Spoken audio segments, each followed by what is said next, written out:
Services.com. Hey, Mike. Yeah, what's going on?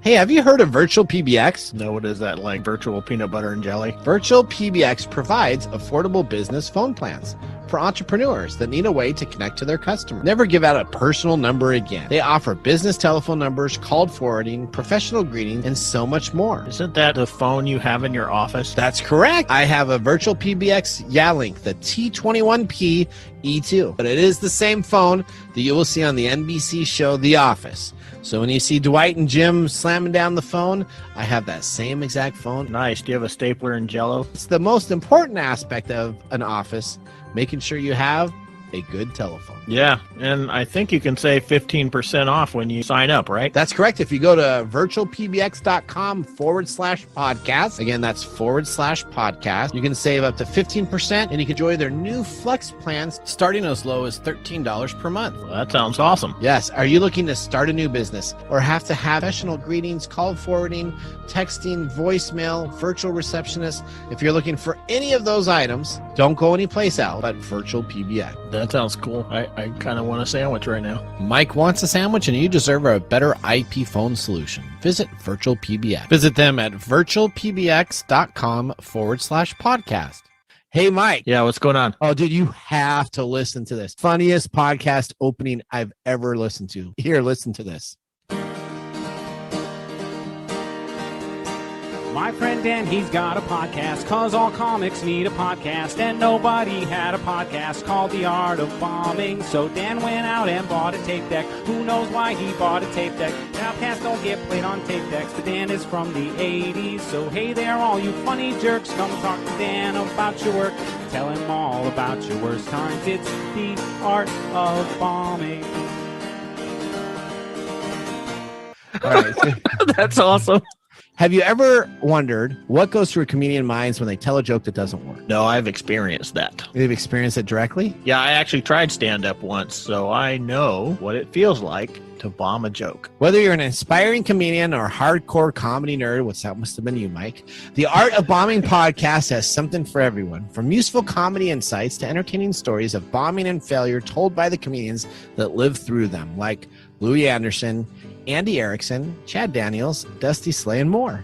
Join comedian Dan Bublitz Jr. as he sits down with comedians to discuss what can be learned from these ugly shows on the road.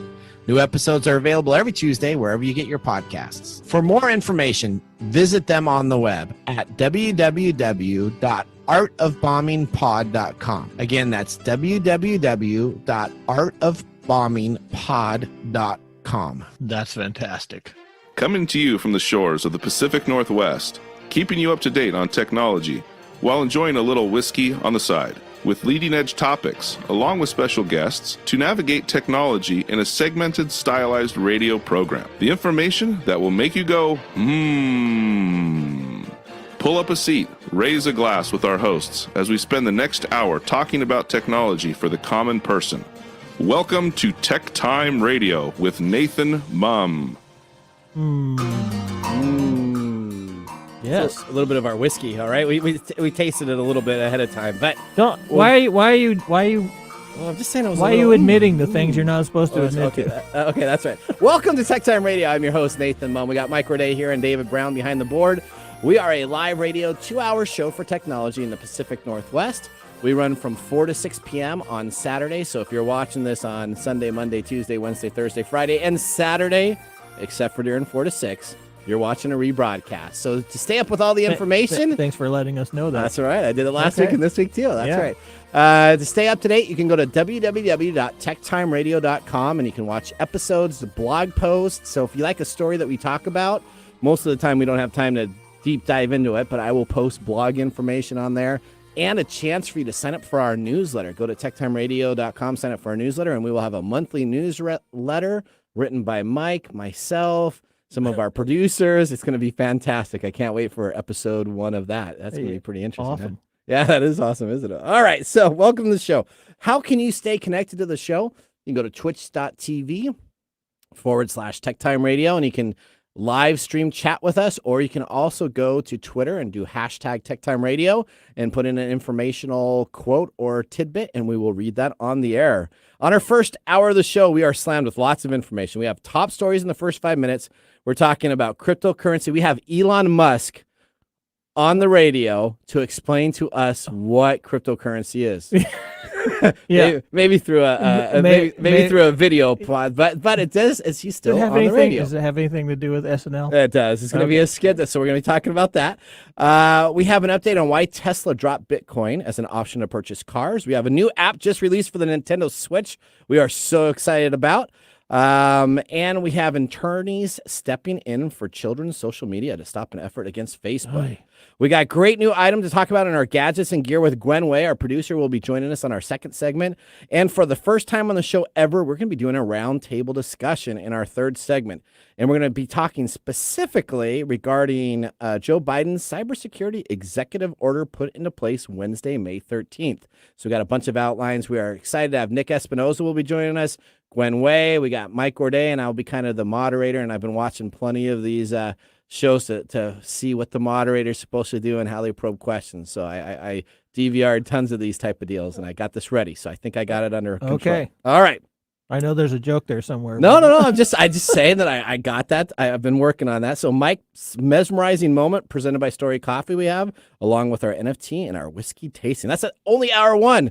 In our second hour, we have letter segment back, which is starting to become one of the fans' favorites. We have our featured world interview exclusive with Mark Kaplan that will be talking about Checkmark, a new application social media platform. And he's coming out with a completely different mindset of how social media can interact with people. And we're going to be talking about him personally.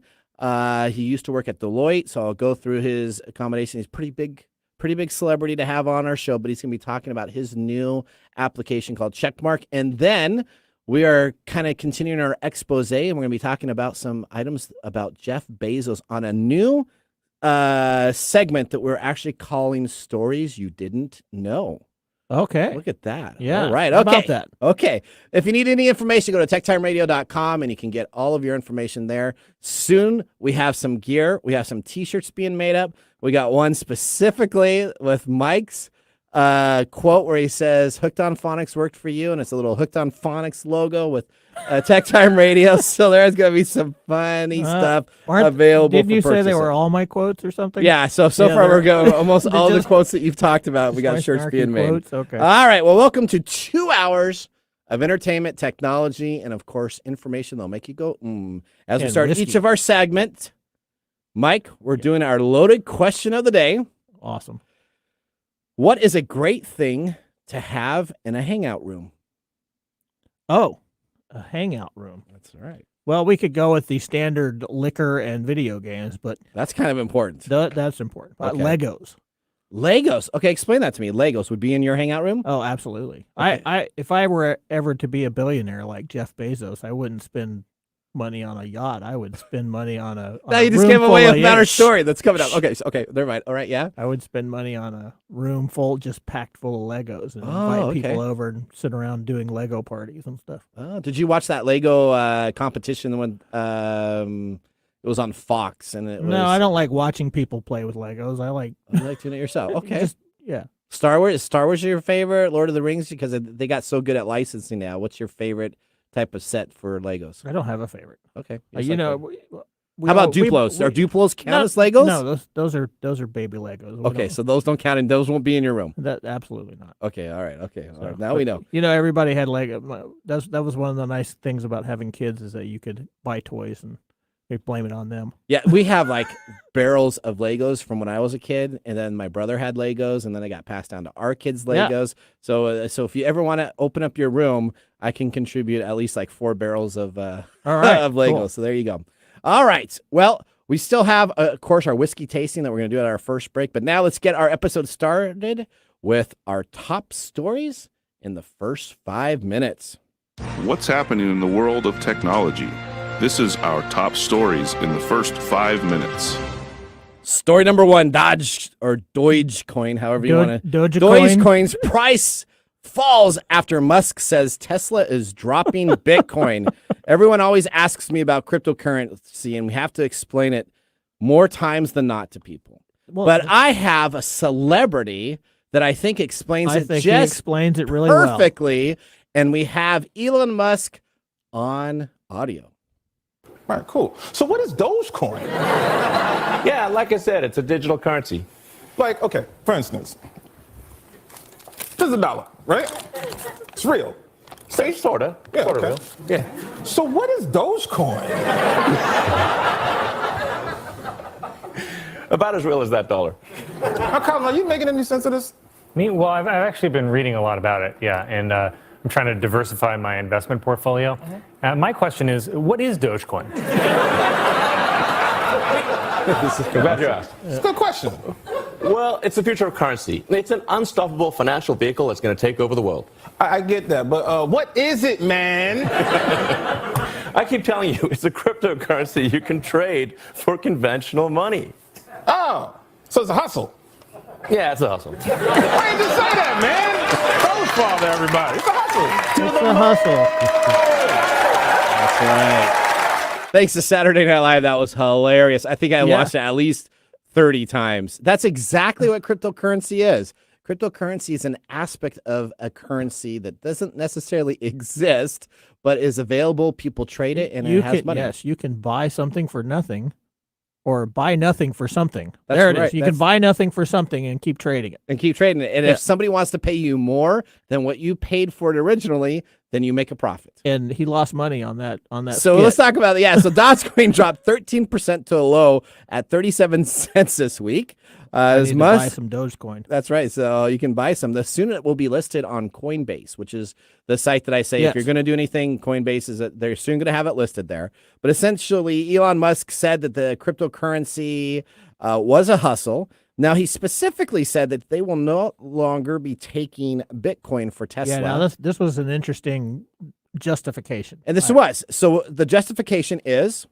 It's because it's creating more problems with the fossil fuels and electricity to mine the things than to actually use the currency. That's correct. So essentially, he says that I shouldn't be taking cryptocurrency and I should be taking a more greener option. Right. So he's going to be looking to a greener option instead of having people. Bitcoin uses the energy equivalent to the country of Argentina within a month. Yeah. So exactly. For you to mine cryptocurrency in the world, that's the same energy as Argentina uses up within a month itself. Like your computer burning up.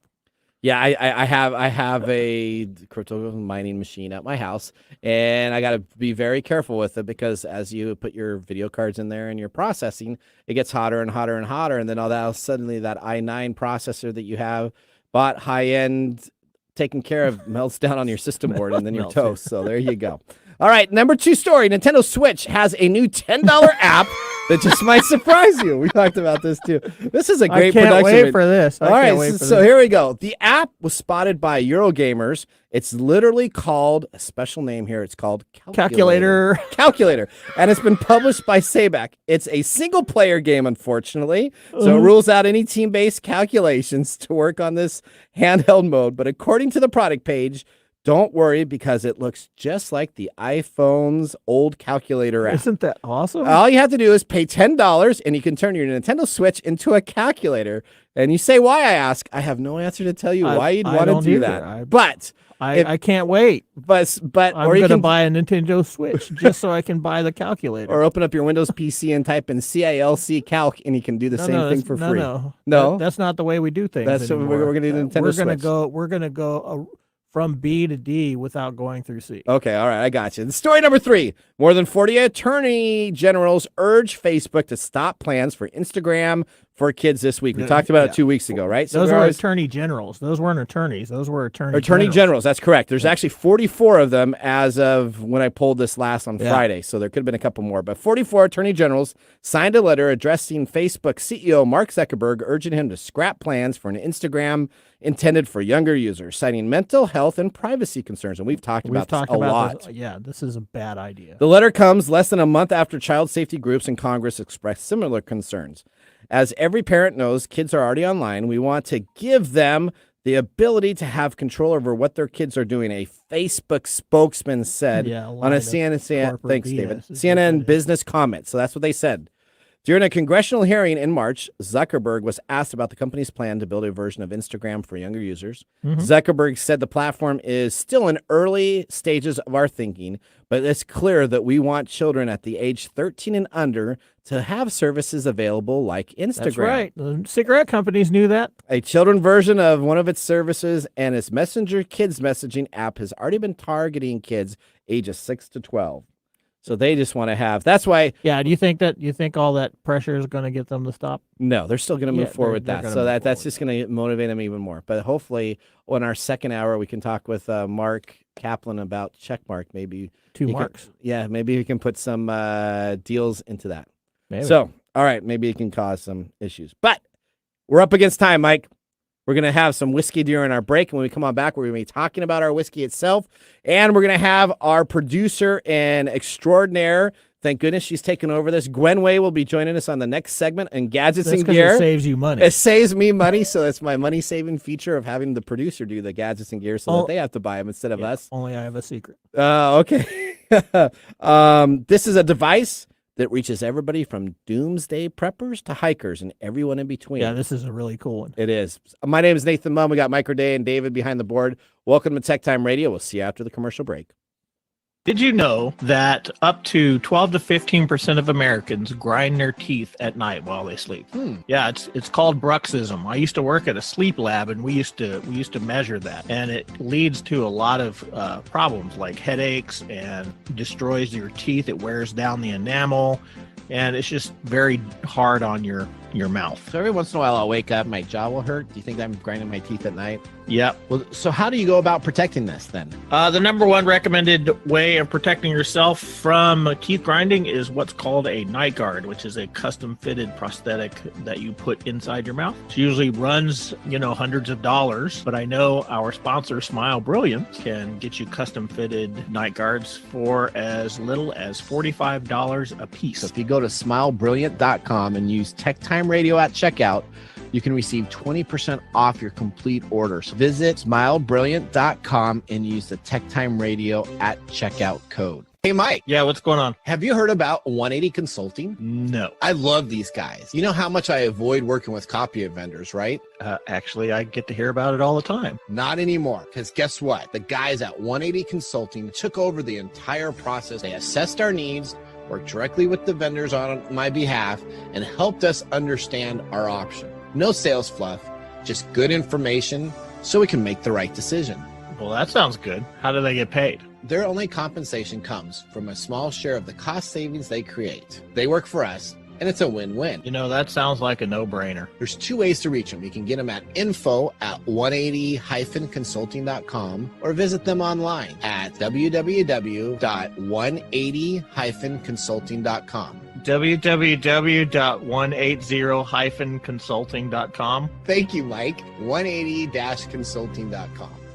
Hi, I'm Bernadette Pager, host of An Informed Life Radio. In an age when the term misinformation is used to silence criticism and debate about COVID-19, vaccines, and more, we're bringing you doctors, lawyers, and scientists to discuss the missing information about your health and medical freedom. An Informed Life Radio airs right here on KKNW every Friday from 3 to 5 p.m. We're starting a real health revolution, one conversation at a time. Join us. We would like to thank Podcorn for sponsoring this episode of Tech Time Radio. Explore sponsorship opportunities and start monetizing your podcast by signing up at podcorn.com/podcasters. Let me tell you about Podcorn. Podcorn is an absolute must for any podcaster starting out. Now, when we started out Tech Time Radio, we started out in a back office with a couple of mics. We expanded to a studio, and then now, as you can see, we're on the radio and have distribution into other markets. Having the ability to have Podcorn at the start of our podcast would have been a dream come true.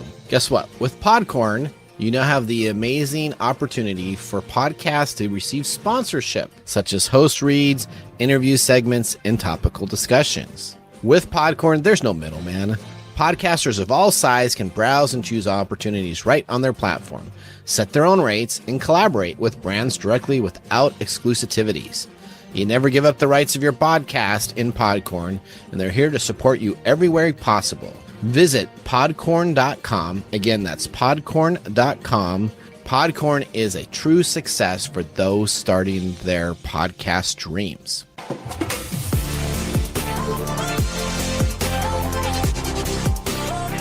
Welcome back to TechTime Radio. We just had our first whiskey tasting. Mike, during the break, we got to sample our whiskey and our pick of the day. It is the Ezra Brooks Kentucky Straight Bourbon, 45% alcohol by volume, so that means 90 proof. Yeah, $22.99 bottle. What do you think of this? It's really good.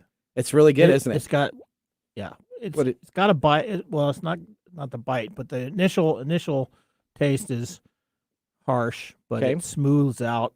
And the aftertaste is great. The aftertaste is very smooth. Yep. It has a bite, and then it kind of relaxes. So it's made of corn, rye, and barley.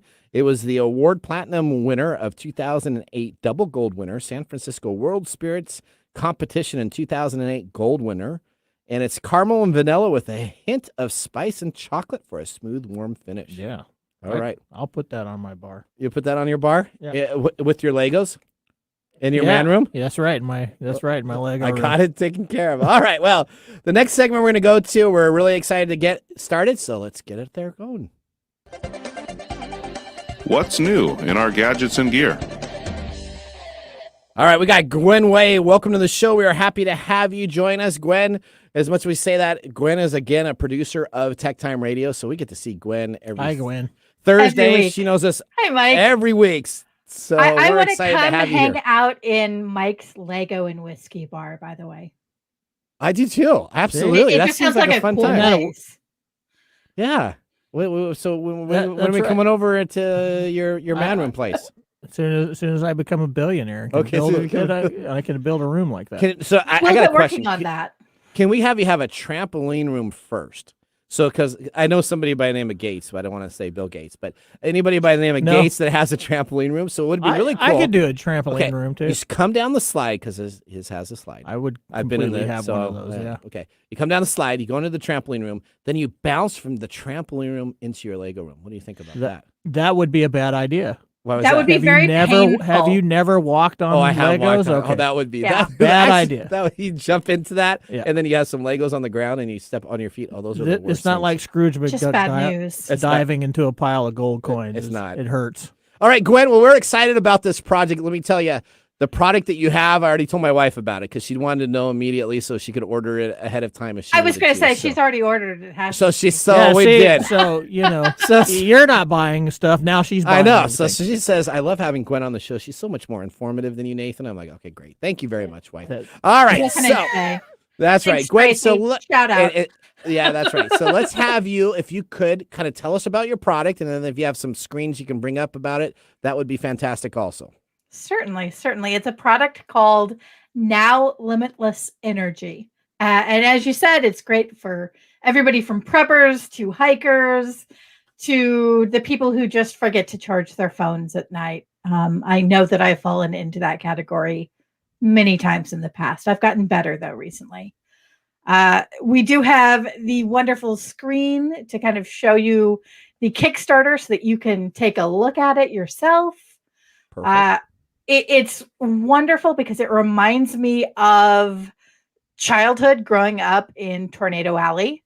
We used to have those big flashlight radio combinations that had the crank handle on them so that you didn't have to worry about changing batteries. And this is basically a crank handle for your cell phone. Okay, so I remember those crank ones that you used to have. You'd wind it up and it'd last about a minute and a half, right? Yep. And you'd have to wind it up again. But okay, so it's kind of the same idea that you're creating friction to generate energy. Is that kind of it? Exactly. That's exactly it. It's the creator actually came up with the idea last summer as he was just sitting there in the middle of the pandemic doing nothing much. And started working on it. He actually produced the first prototypes back in November and handed them out to all of his friends, had them test. He says it does not charge the phone quickly and it's not going to give a lasting charge. So you charge it, you're going to get 5 or 6%, but that's enough to get out an emergency call or check your email or whatever you need to do. Okay. And you had a chance to talk to the actual inventor of this itself, is that correct? I did actually get a response. We had an email correspondence. Unfortunately, I wasn't able to actually talk with him. That would have been awesome. But yeah, he's super excited. This is his second time sharing this particular project on Kickstarter. The first time he actually withdrew it himself because he didn't understand how to set up a Kickstarter. Okay. He wanted to make sure that I mentioned that because apparently there have been a couple of people who are kind of questioning him on that, but he wasn't able to put together bundles or anything like that initially. He took that Kickstarter back, opened this one, and is now able to do bundles. So, for example, Tracy, if you're listening, you could get one of the big plus sizes for Nathan because he liked the larger crank. Well, because it has plus in the name, we have to get it. That's now. right. Everything is plus. Exactly. It's TechTime Radio Plus. That's right. Hour. Exactly. And then, Tracy, you can join me in getting the standard size, which is perfect for just throwing in a purse and being ready to go. Perfect. And what's the name of the product again so we can make sure we find it on Kickstarter? It's called Now, NAO. You can get, exactly. You can get one for about $41 for either the mini or the standard. The plus, being a plus, is about $48 at this point. So it's only $8 more for the plus. Exactly. That's you might as well upsize. That's about everything. Isn't it $8 right, for $8 a month? Paramount Plus, That's $8 right. a month. That's right. That's $8 to $9. $4. That's right.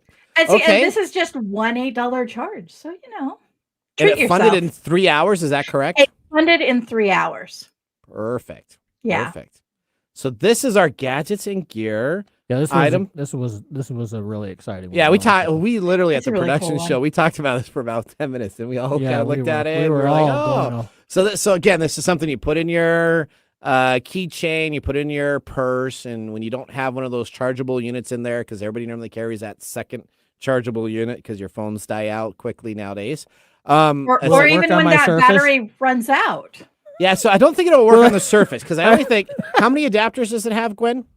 It's got 3 adapters. It's got a USB-C, so it might actually work on the Surface. Oh, it could work. It's got the USB-C, the micro, and then a Lightning. So it'll work for all of the Apple people out there too. So you got your Apple, you got your Android, and you got your USB-C / Mac / new laptops. That's good. Too bad I don't have it today when I forgot my power supply. You did forget your power supply today. We're gonna have to switch at the second hour. Not that we're gonna have to do that. All right. Well, that is fantastic, Gwen. Thank you so much. I know that we are planning to have you back in our next segment because we're going to be doing something completely different. So we're going to put you on hold here, have you exit out, and we are excited to have you back on our roundtable special that we have. We're going to have you, Nick, Mike, and I'm going to be trying to talk about some of the new aspects of Mr. Biden's executive directive for cybersecurity, and that will be right up after we take our commercial break. Warning, this podcast is inappropriate, dumb, and should not be listened to. Perfect. Oral discretion is advised. Fat Tango presents a monthly scripted comedy show. Each episode is a self-contained short story that showcases the sick, twisted senses of humor of its creators. Episodes range from podcast parodies to supernatural encounters and cartoonish ridiculousness. I do this in the name of science. Jeff, which kid took the gummy bears? Can you name a famous trombone player? How do you know my name? I'm Santa.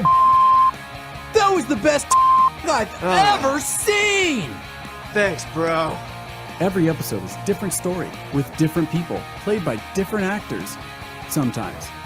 I know I've told you this before, but I don't like you. Is this because we want to get a dog? Pow! We got a dog! Wham! Let's get a dog! Toledo! You're disrespecting painting, you Can you believe he said that? No, man. Can't change my mind on this. I wish for a bigger Boy, if I was listening to this on some other podcast that was running a trailer for it, I would sure go listen to it. You know what? Split-second decision, all of it's real. Yes, I would murder Santa Claus. Check us out wherever you listen to podcasts. New episodes released first Monday of every month. Fat Tango is also launching its podcast network this month, so go check it out on their website at fattangoproductions.com and follow them on social media at Fat Tango Podcast on Twitter and at Fat Tango Productions on Instagram. Look forward to seeing you there. Hey, Mike. Yeah, what's going on? Hey, we got a new sponsor here, and they're called the Art of Manliness. Oh, yeah? Yeah, have you heard of them? I've heard of these folks. Yeah, I've been on their website several times. You've been on their website? Yeah, they talk about everything, man. You know, like how to wear a sports coat with jeans, or how to give yourself a buzz cut, or style tips for men. Really? Well, guess what? I have not heard of them until now, and now I'm excited because you know what? You're not a man. Well, I am a man. You're not a manly man. All right, so this is really the show for manly men. Are you sick and tired of wading through 2 hours of fluff in order to get a few good takeaways? Have you listened to podcasts that make you just go, huh? Tune into the Art of Manliness podcast, where you can glean and distill the very best insights from the world's experts in self-improvement, philosophy, and practical skills, history, and a lot more. And do it all under an hour. Without all of the eye-rolling filler, you can walk away from every episode, Art of Manliness podcast, with actionable insights you can start implementing today to improve your life. You can listen to them on Apple Podcasts, Spotify, or any of your other podcast players.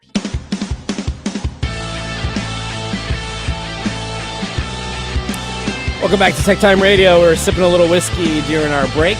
Ezra Brooks. We had our Ezra Brooks Kentucky Straight Bourbon. Now, this is a brand new idea that we got going on here. We'll see if this works. So I tried something new last week. I heard it wasn't that very successful. But we're always trying to expand what we're doing. So today we are going to move into a new segment. I have Nick Espinoza, I got Gwen Way, I got Mike Gorday here, and we are going to do our new segment, which is Tech Time Radio's Roundtable.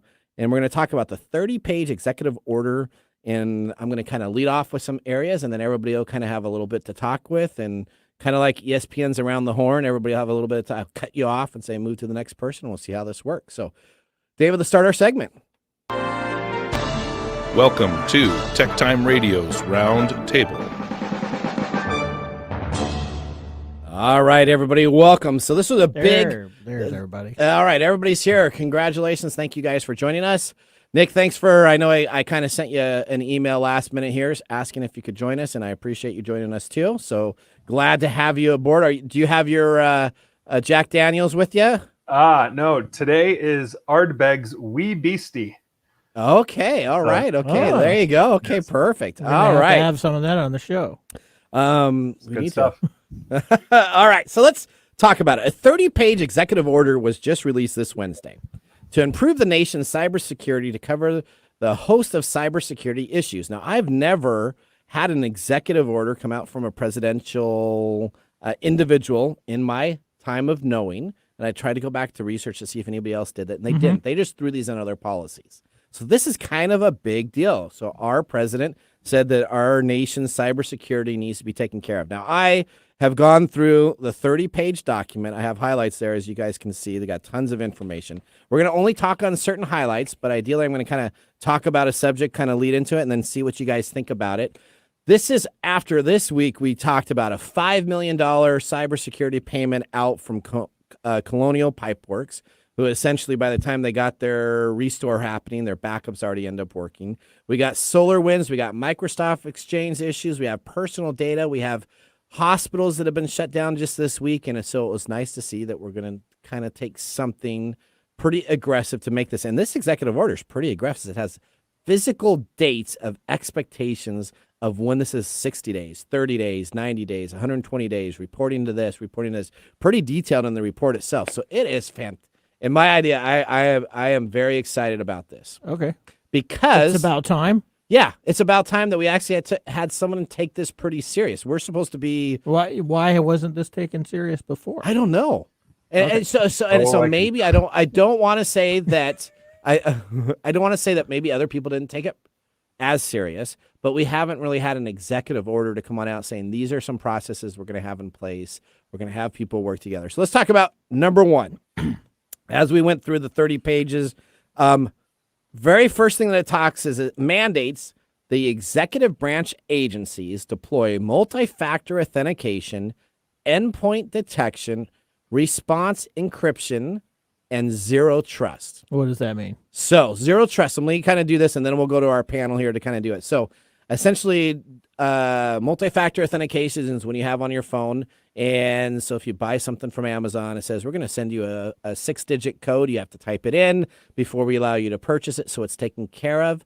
You can also download a Google app or a Microsoft Authenticator app. And before I log in, it will ask me to type in information. So it ensures that when I'm trying to log into something, I have to have a secondary device to approve it before I'm able to log into that device. Mm-hmm.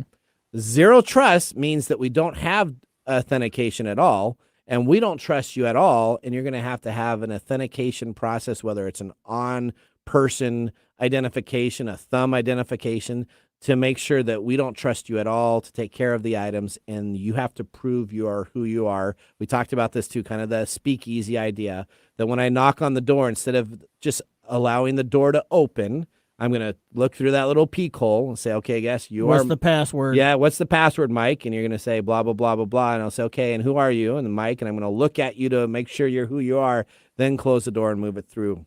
So let's talk about this first. I'm going to go to Gwen first.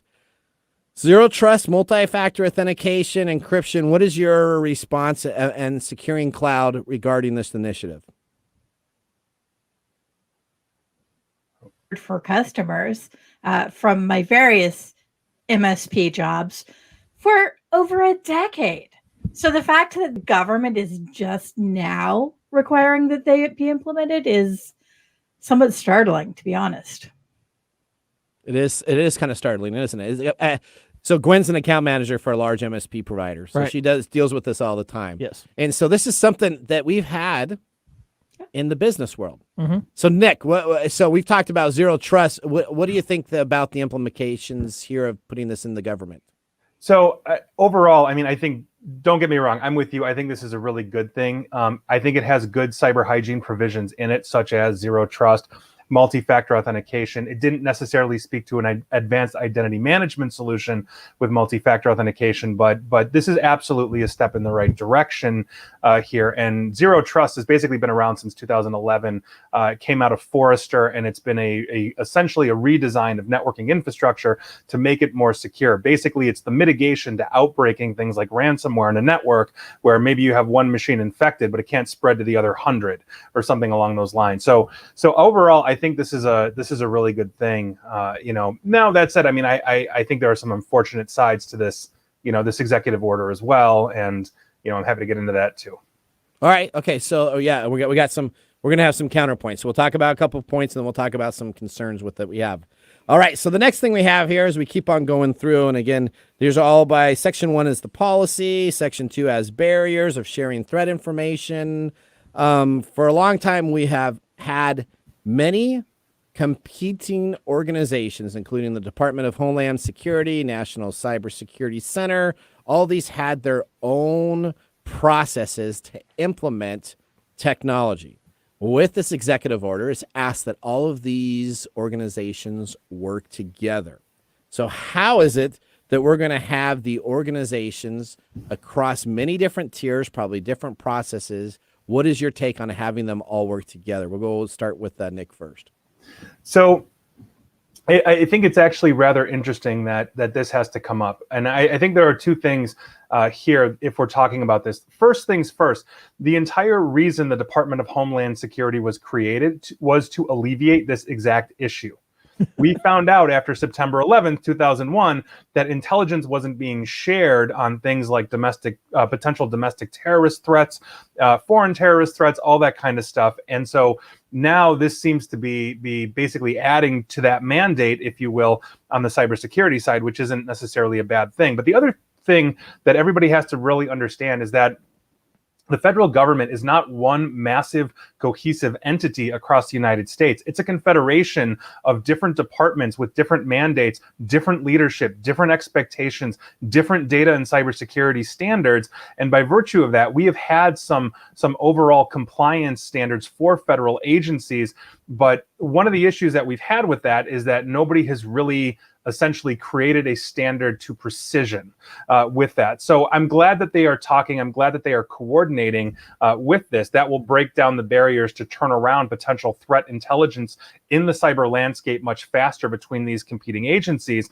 But at the end of the day, there's going to have to be a centralized clearinghouse that's going to ingest this information and basically push it out to these organizations and then develop a plan for the government to actually defend itself. I would look to something like the CISA, which is the cybersecurity wing of the Department of Homeland Security, Chris Krebs' former job, to do something along those lines.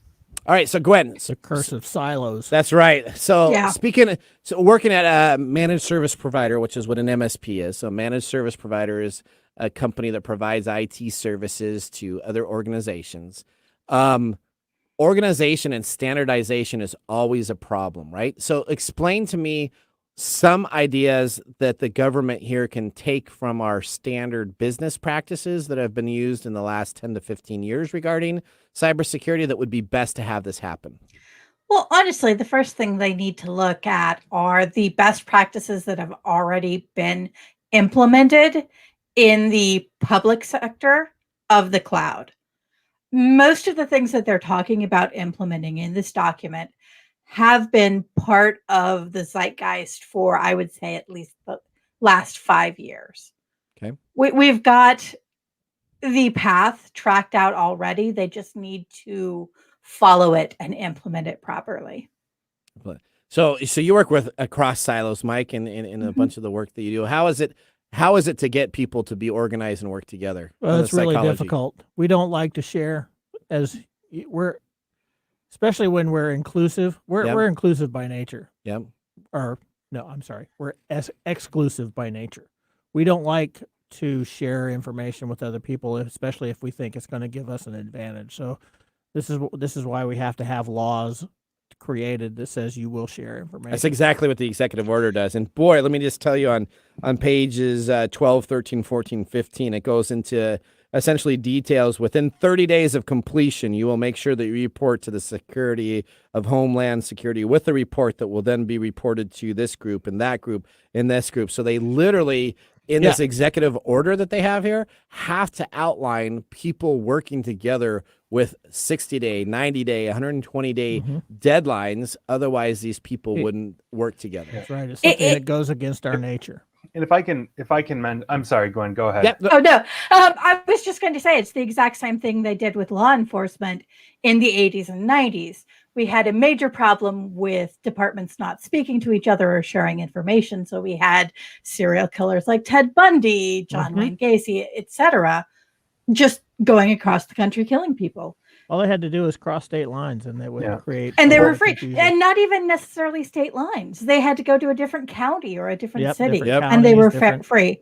Yeah, and that's on my Netflix streaming. I've watched all those real true crime stuff. Yep. Well, I want to add to say that I think it's important to understand that we are talking about a specific type of intelligence sharing.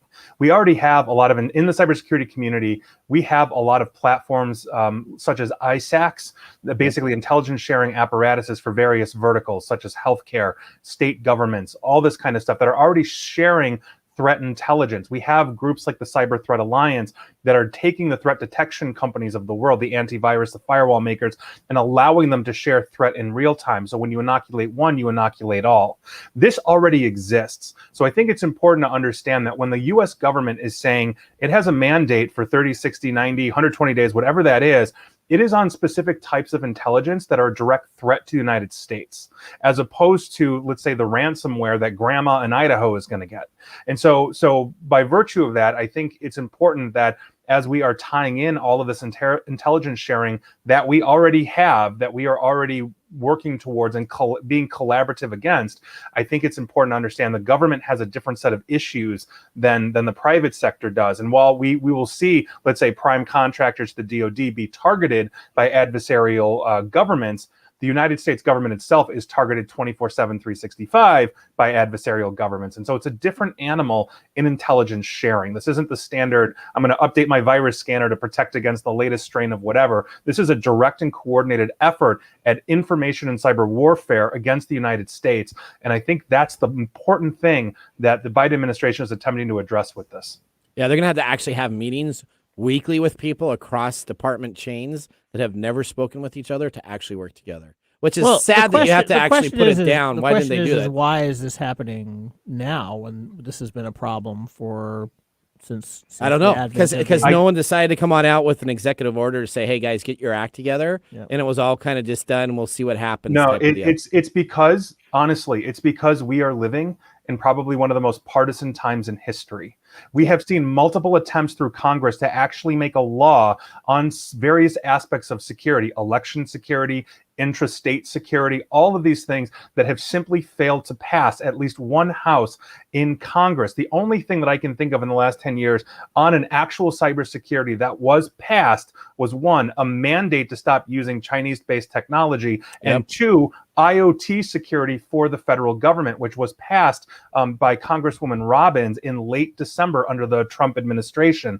But attempts to block these efforts have essentially required now that we skip what is an incredibly divided House that can't pass these things and move this to the presidential level. And so whoever is advising President Biden on this, and most presidents have excellent cybersecurity advisors around them. I know some of them. This is actually something that's there, and I think that's also one of the downfalls of this as well, is because we have a very healthy percentage of the population, unfortunately, that either just hates President Biden simply because he's not on their team, he doesn't wear their jersey, or for whatever reason, that are going to look at this skeptically. And until we have Congress, both sides of the House, basically come together and say, yes, we 100% agree, this needs to be a law, this is going to be met with resistance. And that's one of the problems that we have here. And so it doesn't surprise me at all that we have not been able to get on the same page with this, because what ends up happening in Congress is that these bills go through and then people tack on writers for their districts or whatever it is. The pork and belly, then nobody wants to pass it. Yep. It's a huge problem that we have, and most people are against the massive use of executive order, even when it's needed. But, here we are. This is why it's taken this long. Yep. So let's talk about supply chain risks that are going to be addressed. All right. So there's three key provisions. The agencies must implement baseline security standards for software. Agencies must develop requirements for making sure vendors address security as software is developed, which should have been like step 101, as Nick was just saying. This should have been taken care of years ago, that we shouldn't have to have this in an executive order. But number 3 here, the government is going to create a pilot program for an Energy Star type label signifying whether software follows the new security guidelines. Now, I got some concerns about that, right? So little Energy Star thing makes no difference on if I'm going to buy a monitor or not. Now we're going to have the government that's going to come on up with a pilot program that says this software has new security guidelines that are being followed. Gwen, do you think this is going to be successful? Do you think it's not going to be successful? What advantages is this to have this new pilot program? I don't think it's going to affect us in our day-to-day lives at all, honestly. I think it's more for the government's contractors, so that they can say, look, I'm using this piece of software that you've approved of. But they're honestly already doing that to a certain extent. For example, it's almost impossible to get a government contractor to use GCP. They have to use Azure because the government has already approved of Azure's security. Is this the FDA for cybersecurity? Well, this is the platforms of what they say are standard platforms to do. Yeah. Okay, I totally get that. So, Nick, what do you think about this process here of having a government pilot program to say that your software has followed these guidelines? So I think it's going to be successful. And the reason why it's going to be successful is essentially is going to put peer pressure on a lot of developers. And what I mean by that is, if you go outside the realm of the massive software developers like the Microsofts of the world, what ends up happening are these niche companies do not integrate good practices for security and change management into their organization, such as software composition analysis, software development lifecycle review, code-based analysis. All this kind of stuff simply just doesn't happen. And by virtue of that, as you start to basically have these laws for compliance trickle down in the next 5 to 10 years, the CMMC is the one that really just kicked this off, and the DoD has been taking the hits, even though it's been a disastrous rollout since January. What's going to happen is that organizations outside of the government are going to start looking at this saying, I have to buy 1,000 licenses of this or 10,000 licenses of that. Am I going to go with the one that has a certified software designation from the government that proves it has jumped through the security and hygiene hoops it needs to do? Or am I going to go with that other party that simply hasn't done that? We are seeing this now in FedRAMP, where cloud providers, basically to cater to the 300,000 companies in the defense industrial base, and now NASA, Department of Treasury, Department of Homeland Security, are all coming out with this standard. And so now all of the cloud service providers are spinning up basically government-based clouds with much more security to meet that demand. This is fundamentally going to transform how we usually address and develop software here in the United States. And quite frankly, it's a long time coming. We are years behind the world when it comes to privacy and security. All right, 30-second question. The executive order calls for an establishment of a cyber incident review board in 30 seconds. Do you think that's going to be successful, and what advantages does that give? I'm going to start with Nick first. Yes. Part of going through any kind of cyber incident is making sure that you are running a gap analysis and improvement plan as part of a greater contingency plan for the organization. So having an overview board that has its hands into basically all the government agencies, understanding these incidents and coordinating that action is a very good thing. Okay, I'll go to Gwen next.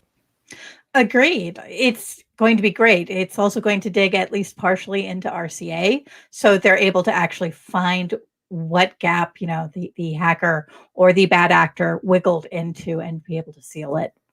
Okay, Mike, closing is going to be okay on the psychology of people to have a review board? It's going to really come down to the effectiveness of the group and their internal dynamics.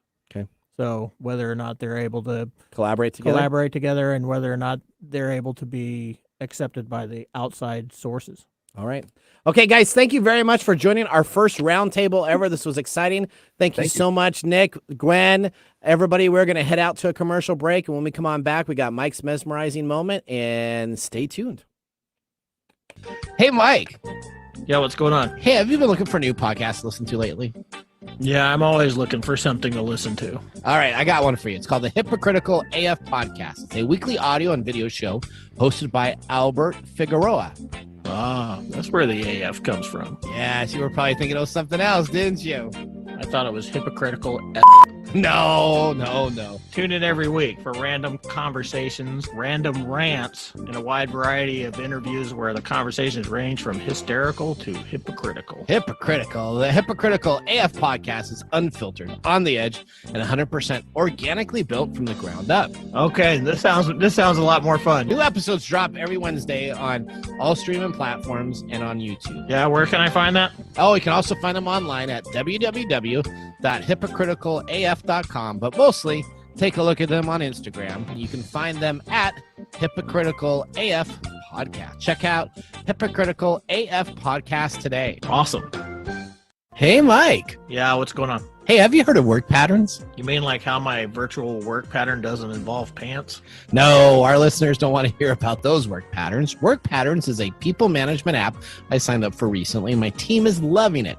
Everyone who manages people knows that being a great manager has never been hard. Work Patterns arms managers with tools they need to be effective leaders, no matter where people are physically located. Nice. Will it help me actually feel prepared for the tons of one-on-one and team meetings I have every week? Yep, Work Patterns is designed to make team management easier, enabling continuous one-on-one feedback, collaborative meetings, goal tracking, and workflow management all in one place.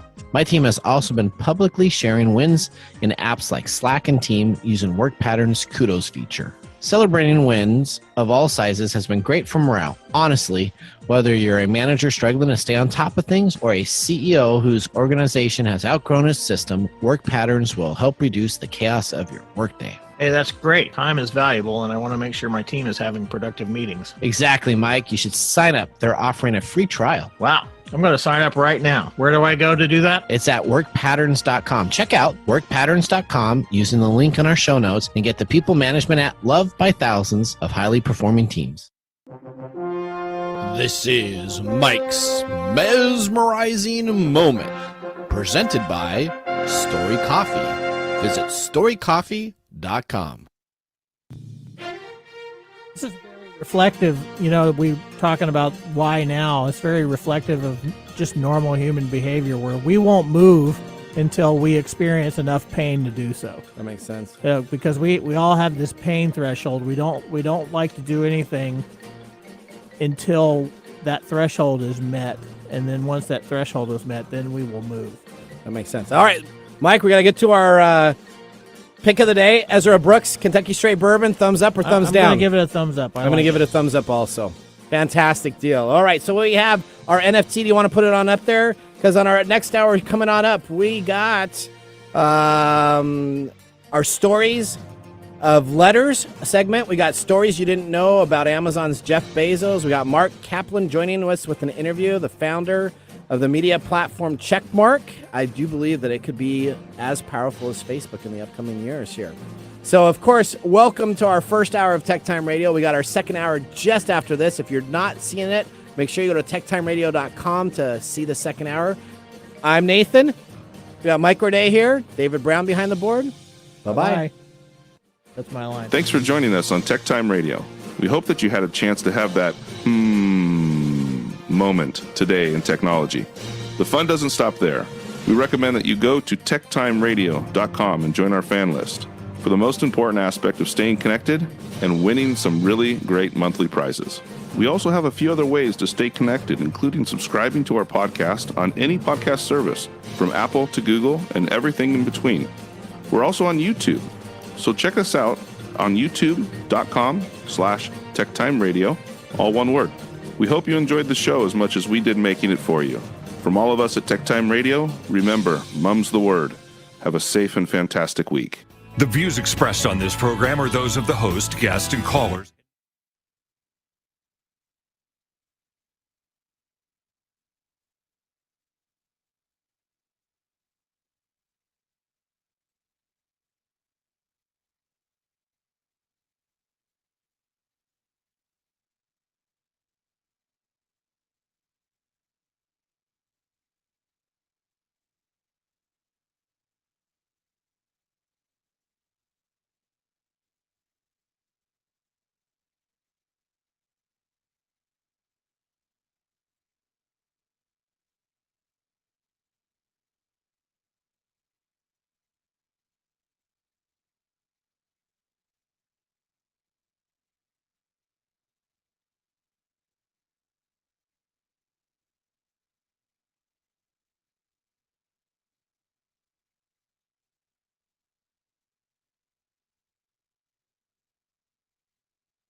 TechTimeRadio.com. Hey, Mike. Yeah, what's going on? Hey, have you heard of Unidragon? Yeah, that's the puzzle dude. That's right. Guess what? They moved to Amazon. Yeah, I know. The owl told me. The owl told you? Yeah, it's all about the owl. Oh, the owl.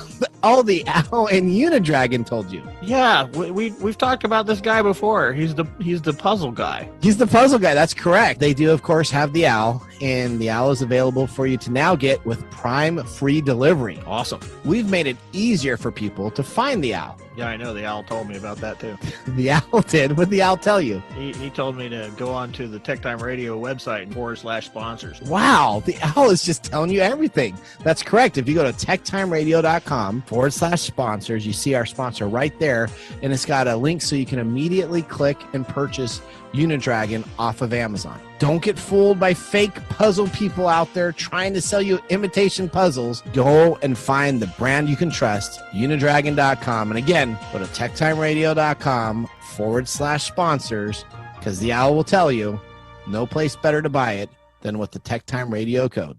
Yeah, there's 3 sizes. TheForgivenPodcast.com. Prepare yourself for a forgiveness experience. The Forgiven Podcast retells Bible scandals in a more modern setting, focusing on forgiveness in a council culture. This series will touch on forgiveness by dramatizing some of the most scandalous stories in the Bible. Look at stories of David and Bathsheba, Joseph and his brother, Joseph and Potiphar's wife, and of course, Samson and Delilah, presented in a modern-day audio drama.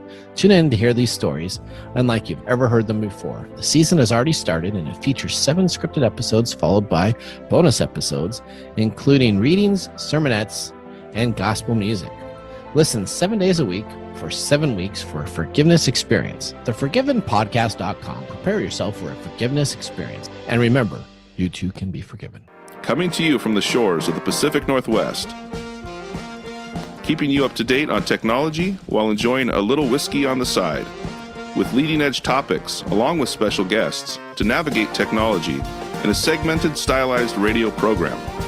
The information that will make you go, Pull up a seat, raise a glass with our hosts as we spend the next hour talking about technology for the common person. Welcome to Tech Time Radio with Nathan Mumm. There we go. It's Tech Time Plus. Tech Time Plus, our second hour. Second hour where we're experiencing the hangover from the first hour. Welcome to Tech Time Radio. I'm your host, Nathan Mumm. We got Mike Roday here and David Brown behind the board. This is hour 2 of our 2-hour show. If you're listening to us on Saturdays from 4 to 6 p.m., you're watching us live. And if you're not, then you're hearing a rebroadcast of our show. So always visit TechTimeRadio.com. I'm not going to go through all the days, but go visit us. There's a Hooked on Phonics joke there. There is a Hooked on Phonics, is there? Yeah. Okay. Visit us at TechTimeRadio.com, and you can find out all the information. You can catch all of our episodes. If we have a guest that comes on in, you can actually click on their picture of the guest and go right to their segment that they have available there. So it's a great website. Everything's taken care of, and we'll soon have some merchandise with our logos on it. That will be exciting. All right, our 2-hour show is a technology show for the common person, so you shouldn't have to geek out to understand the technology and subjects we talk about. So, Mike, excited to get through our first hour. That was an hour packed. On this show, on this hour, just slow down. I'm slowing down. Take a work for you. Take a breath. That's right. This works on Phonics. Yeah. We're going to have co-founder and lead driver of a new social media platform, Checkmark. Mark Kaplan is going to be joining us. Mm-hmm. So Facebook, if you're watching, so we already ripped you in the first hour of our show. I don't think they're going to be. I don't think they're paying watching. Well, sometimes they're, you ever know. They're hanging out in Congress a lot. Okay, that's right. So you got to watch out because we have a platform for social media that actually encourages people to be nice. Oh my gosh, what about that? Is that mind blowing? That is mind blowing. How the heck can we do that as a society? Do we want to be positive to people?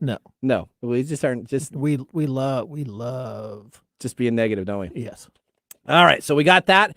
Of course, check out all of our information. We already have our NFT that Mike did. So if you want to bid on our NFT, you can go on TechTime Radio underneath our store and bid on the NFT. It's on OpenSea.io, so one of the main NFT platforms available there. You can get a piece of history. That's right. You can engage in our show by calling us at 425-373-5527 or 188-298-KKNW, which is 5569 if you have a question for our guests or if you have a question that you're going to hear us talk about in the first segment or second segment. That would be fantastic to join us also. Now, the first thing we're going to do as we start each one of our second-hour shows is our friends at the Love Shack provided us with conversational cards for couples. I think that's what it actually says. But we're all kind of couples here. So Mike, myself, and David. Yeah, so we got a really...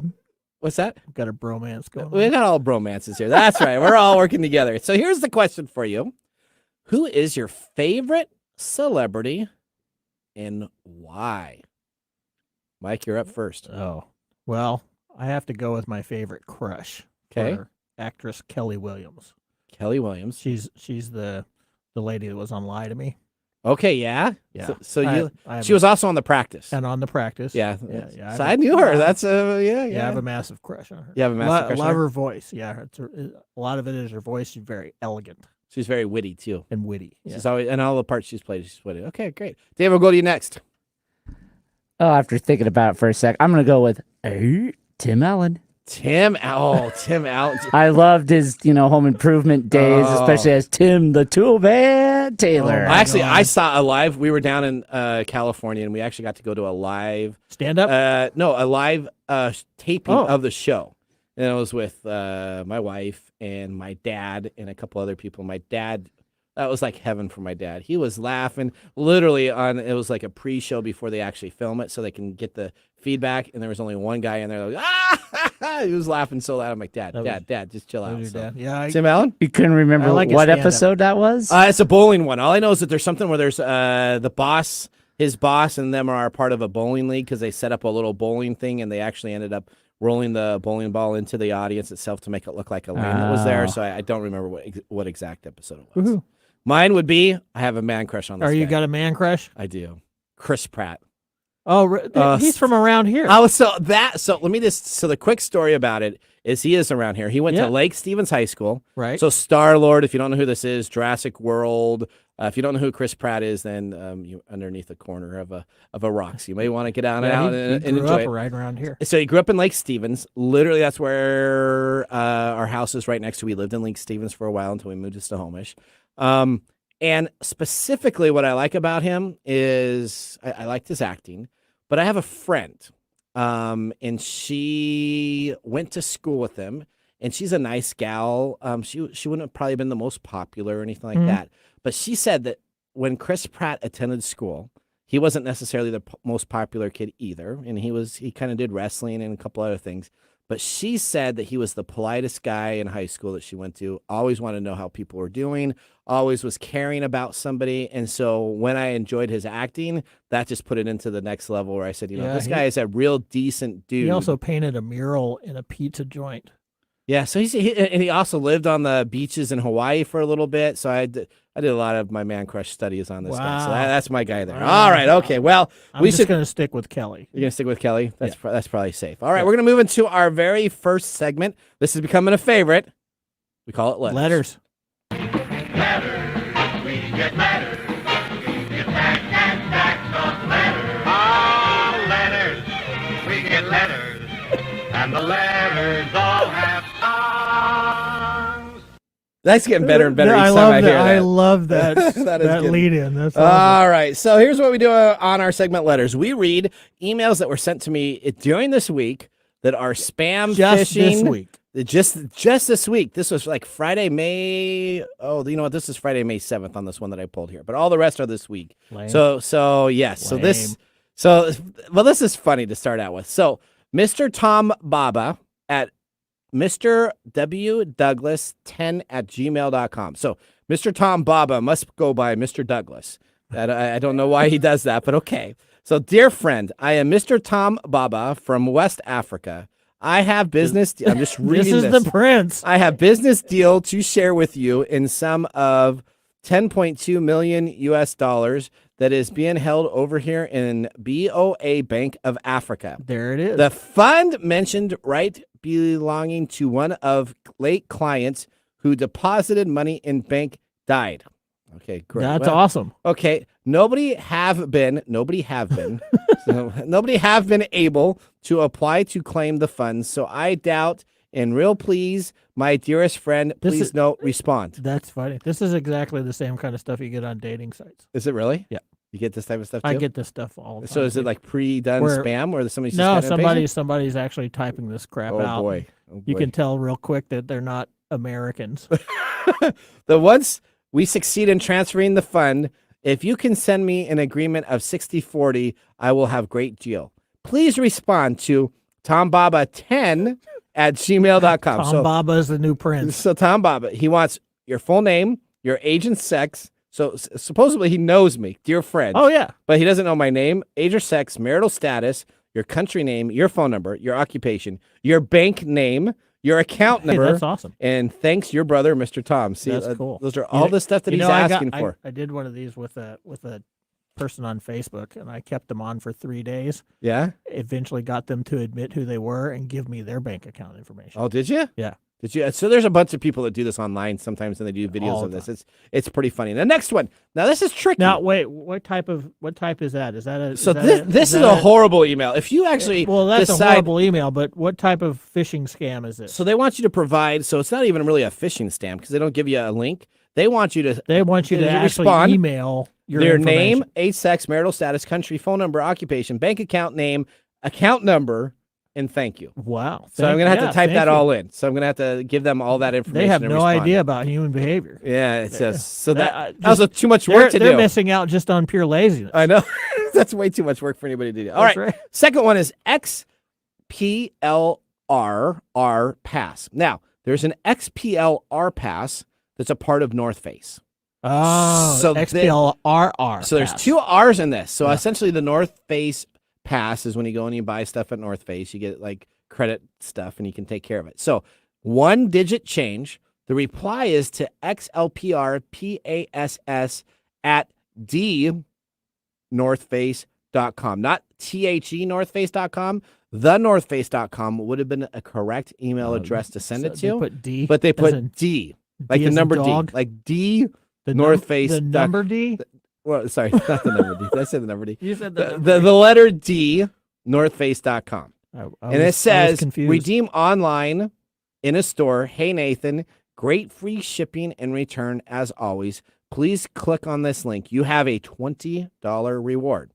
And here's the link that it has. Now, first of all, that's a huge link. If you have a link this big, you're probably not sending it to your website itself. So look at how big that link is. So literally that takes up the whole page. Yeah, so that's the links for the. Is that on the back too? Yeah, and it keeps on going. So I got different reward levels. I can find out. So if I want this guy's very into it. So he spent a lot of time coming up with fake links to send these to. I can get a $20 reward, I can get a free shipping reward, and I can get a special added jacket if I decide to do this with all different things. They gave me some card number information there. It gives me some PIN to use to log into this. So if I look at it and I said, well, gee, I must have that card number and that must be my PIN. And no, my PIN would not be 0466 on anything that I do. I have a pretty universal PIN. What happens when you click on these links? It goes and it shows you a product in a cart that looks like you're on North Face. Absolutely mocked up site. Pretty high-end scam. Because you wouldn't see the link this long if you don't print it out, because you're just going to see the URL that's available there. So it's a very short version of the URL. Very large scam, very intelligent scam. They want me to essentially give my account information for North Face. So they're going to get you to click on the link. Yep. You go to this mocked website, and then you put in your card information. That's correct. To get the checkout. And then when I put in my real redeeming card, it'll probably, I didn't do it, so it would say your item is being shipped. Right. Then they would have access to your card, and then they would essentially go on in and ship something to themselves. Okay. So very, very high end. That's pretty sophisticated. So yes. So here's my other one. He should talk to that first guy. Yeah, because him and the first guy should work out together. They should collaborate. All right, do some consulting there. Our next email, and we got one more after this real quick. I'm happy OT updates you again. I showed you this. This is a dear friend. Dear friend, this is Mr. Leon Harris. I'm happy to inform you that he has funding of $12.5 million to transfer in a cooperation partnership from Dubai. Presently, I'm in Dubai, and I need your help.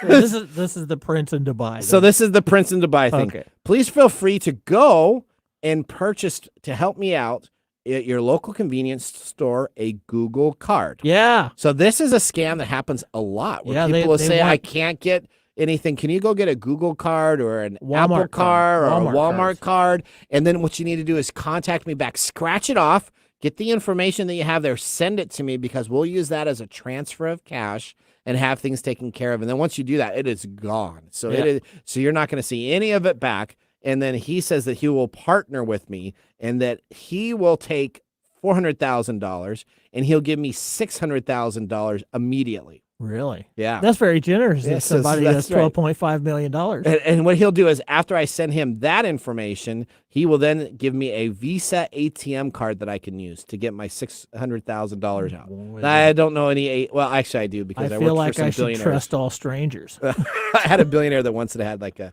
million on a Visa, card that I could buy a house like on a Visa card. But yeah, that doesn't happen now. All right, last thing. I need one of those. That's Many- what I'll buy my Lego room with. There you go. Many Let me business get one. owners from the first episode. If you don't know about Mike's Lego room, check out the first episode, hour 1. You'll get it. Yeah, we're good. Business owners can get $333,000 in employee tax rebates. So this is again another scam. Essentially, do you like paying taxes online? Since tax season is here, do not pay the government. We have a way to help you earn percentage points on the taxes you're paying the government. So listen. You don't get any money for paying the government on taxes. You have to pay your taxes. There's no scam out there that where you can pay somebody else. They're going to pay the taxes for you and you get a percentage back. It's not like using a credit card where you get points back. Essentially what they would do is they would take your money. They will not pay your taxes and we'll be done. It's a very simple scheme of send me money, click on the link here. That's what all these are for. Those are all trying to get your money. Well, you had one that tried to get a card. Right. One tried to send me all the information. One tried These to are- use my deal. So these are trying to get what? And they're trying to get tax rebates. So if I have money owed in taxes, Mhm. I pay them instead. They'll pay my taxes, and then I can get a percentage back for using them as a service. So I pay $30,000. So that's what they're trying to get you to do. That's what they're trying to get me to do. They're trying to get you to send them money. Yes. So they're trying to get you to pay them your taxes. Yes. Okay. And then they're going to supposedly pay the taxes for you. Yeah. And then no. after that, they'll No, also no, give you no. a rebate. Yeah. Yeah. The government doesn't work like that. No. If it did, I mean, I know in our taxes we had to pay a penalty because we made enough money that we didn't pay it out quarterly, so they put an additional tax on us. Oh, first. yeah. That's crazy. Too. Self-employment. Yeah, That what is that? self-employment Yeah, thing what is that where thing? You have to pay like every quarter. They want That's you to right. pay. So You have to pay what you think you're going to owe. Yes. them. Yeah, it's an Yes. estimated tax. Yeah, so otherwise, let me tell you, the government's not giving you any bonus breaks, and neither can anybody else get that. So we're going to go to our first commercial break. When we come on back, we are excited. We're going to have Mark Kaplan, the founder of Checkmark. He's going to join us after this break to tell us a little bit about him, what he's doing, how he's going to change the world with his social media platform, and a little bit about Checkmark. We'll see you after this. Hey, honey, did you hear what I heard? What's that, babe? I heard Mike over there at TechTime Radio. He's like battling he's in the like that the swimming with the sharks in that singles arena, if you will. You know? Oh, bless his heart. And I also heard, like you did, that maybe things aren't going so great. You know what he needs, babe? I think he needs to spend a little time in Love Shack. Yeah, Love Shack. The Love Shack that airs every Thursday at 1 p.m. PST on KKNW 1150. Come on, Mike. Come on over and join us. We got you. Upper Left Corner is a PNW true crime podcast now streaming on all major podcast platforms. If you get excited when your favorite true crime podcast tells a story about a place that you've been to or the town that you live in, then Upper Left Corner podcast is for you. Each week, I tell you a story of a crime that has taken place in the PNW and give you background about the town the crime occurred in. If you like true crime, check out Upper Left Corner podcast, now available on Apple Podcasts, Spotify, Google, and more. Ace Hardware is a helpful place with prompt, friendly service, knowledge, and the little things that make a big difference. Service. Selection. Advice. Community involvement. Competitive prices. Convenience. Located near you. And the things you need, such as house keys, lawn and garden, plumbing, electrical, hardware, grills, outdoor living supplies, and even nuts and bolts. When you visit Ace Hardware, you'll be greeted at the door and given the help you need. So come visit us at Ace Hardware in Evergreen Way in Everett, Lake Stevens, and now Stanley. Ace is the place with the helpful hardware, folks.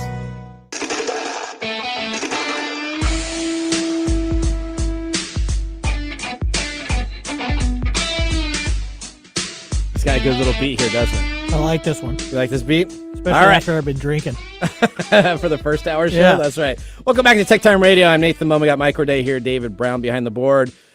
We are excited to move into our next segment. We're going to move into it pretty quickly because we got lots to talk about. So we're going to start our next segment. Okay.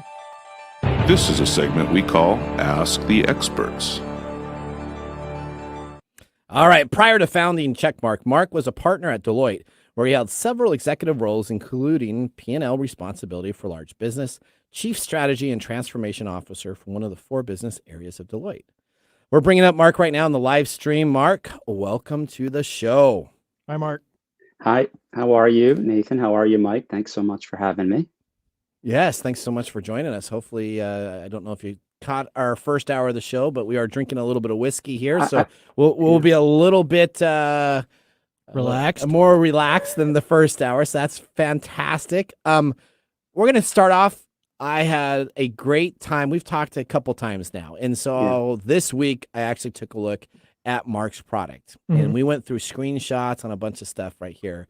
So this is what we're talking about. Is not conceptual concept. This is something that is in place, is going to be out there. And I do have a belief that I think this can be, it's not like Facebook. And so let's be very clear. We don't want to necessarily say this is a Facebook alternative, but I think this social media platform format could take over and have the effect that other aspects of Facebook should do and being a positive aspect for that. But before we get into all of that, tell me a little bit about your background, Mark, kind of in technology and business. How did you get to work at Deloitte, and how did you get to kind of now develop your company? Let's go back and kind of give us a little brief recap.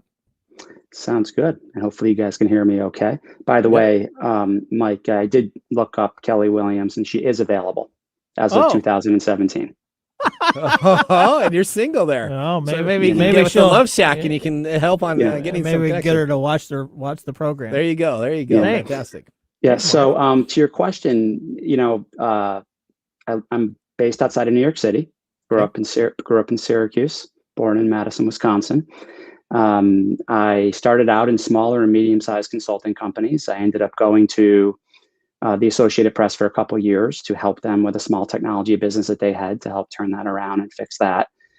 Decided to go back into consulting at a certain point, and the plan was to go to Deloitte, make partner, and leave in a couple of years. Well, it didn't quite work out that way. I went to Deloitte, I made partner in a few years, and then I stayed another 12 years.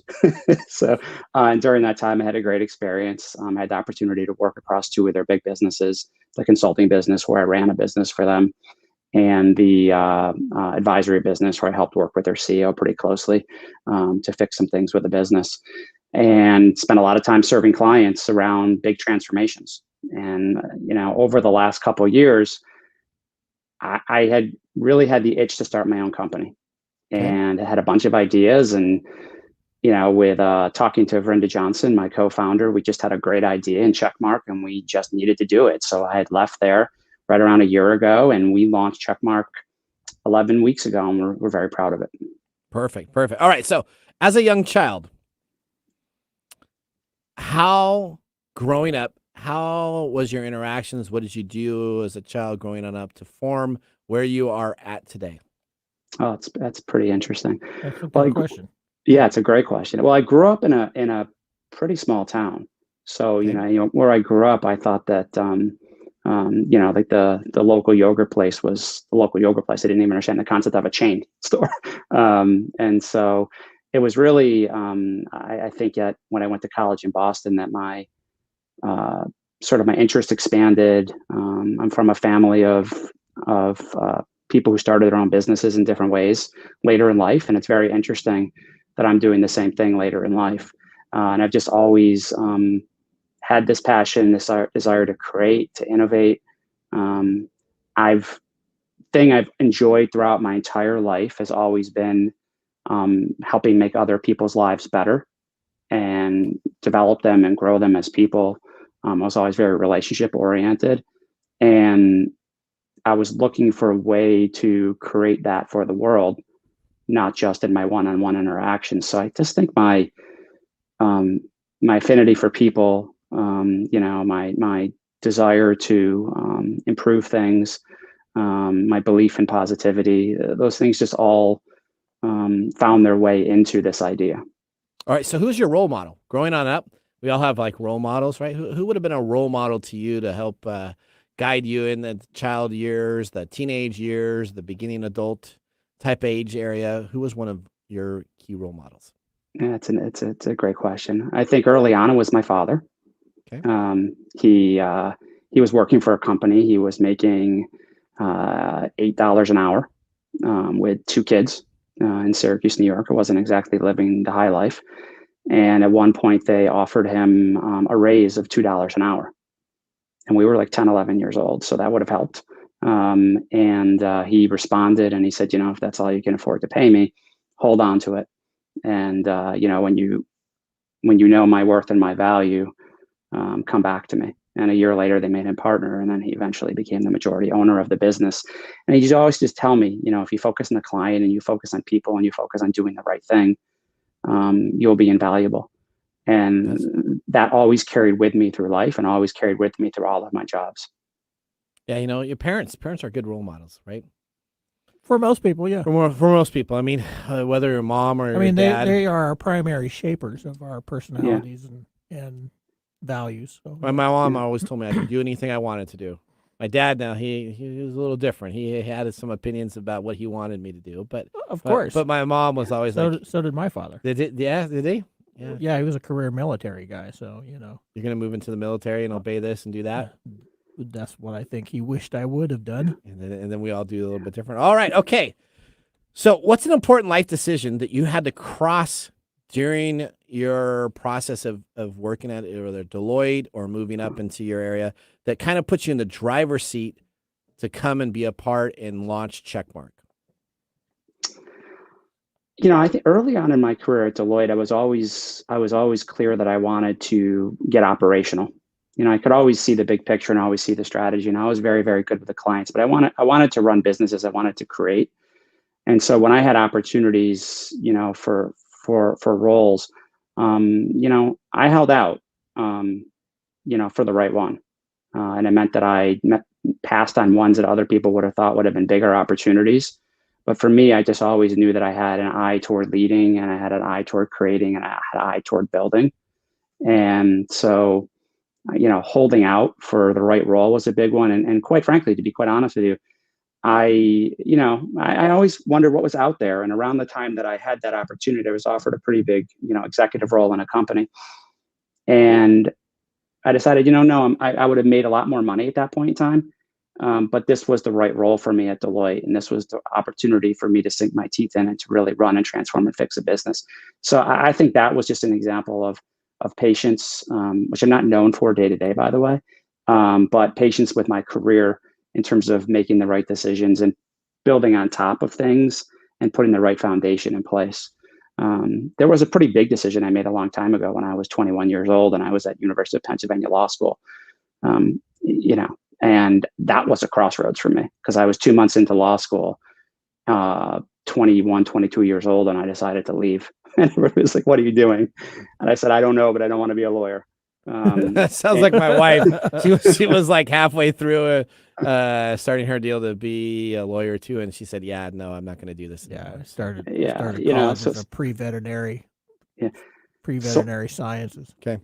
All right, well, we're going to have to go on a commercial break here, but I got a question for you that we're going to come back to, and then Mike's got lots of questions that he's got. But let's ask that. What is the goal of creating a new technology idea? And how'd you come up with creating the idea of Checkmark? And we're going to go to a commercial break. When we come on back, Mark's going to explain that answer, a couple of questions that Mike has, and we're going to spend the rest of that next segment coming on up talking about Checkmark, the application out there to replace Facebook. So we'll go to commercial break now. Hello, my name is Arthur, and my life's work is connecting people with coffee. Story Coffee is a small batch specialty coffee company that uses technology to connect people to each product resource, which allows farmers to unlock their economic freedom. Try our Medium Roast Founder Series coffee, which is an exotic bourbon variety that is smooth, fresh, and elegant at storycoffee.com. That's STORI coffee.com. Today you can get your first bag free when you subscribe at storycoffee.com with code TechTime. That's STORI coffee.com. Hi, this is Lisa Downs, host of Reigniting You, a new show here on KKNW that explores a variety of topics and timely issues for making mid to late career transitions. I'll be here every Wednesday afternoon at 3 o'clock bringing you guest interviews, career transition advice, and great stories to guide you to what's next in your career and life. Gain a renewed sense of purpose for your next phase with a positive, forward-looking approach. Get ready to be re-energized, recharged, and reignited Wednesdays at 3 o'clock. Hello, Seattle. How would you like to have immediate and easy access to your live EKG and heart rate data? Your data right at your fingertips and with no need to hook up wires and leads or be strapped to a machine at the doctor's office. The new Pulse device from Vivomi continuously tracks your EKG and displays this data on your mobile phone. Have you ever wondered how your EKG and heart rate behaves when you're exercising at the gym, navigating the stressful demands of the workday, or just getting the kids ready for school or relaxing at home? The Pulse is a different kind of wearable, and you can experience this difference by going to www.vivomi.com and ordering your device today.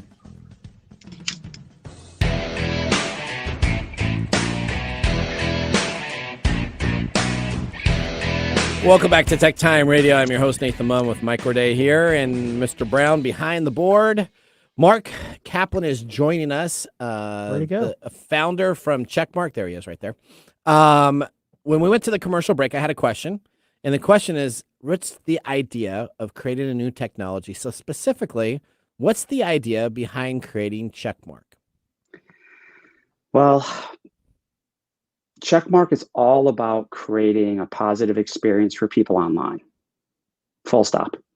And Checkmark brings people together to give and get guidance online in a global platform in 36 languages where they interact for free, where they're not charging each other money for their services, where it is kindness, generosity, and positivity around helping people trying to achieve things in life. Full stop. Checkmark's not a place to be heard. It's not a place for negativity. It's a positive community that's very safe, secure, and private. And we put a ton into making those things live into the product. And it helps people achieve things in life that are meaningful to them. Want to run a marathon, want to connect to somebody to learn how to do it. Having a health issue, you want to connect to somebody who's going through the same thing. Want to learn how to write a book, want to talk to somebody who's done that. We create these global connections all across the world where people can give and take knowledge, experience to improve their lives and ultimately improve society. And that was what was behind Checkmark. This sounds like it's almost exactly the opposite of what standard social media is all about.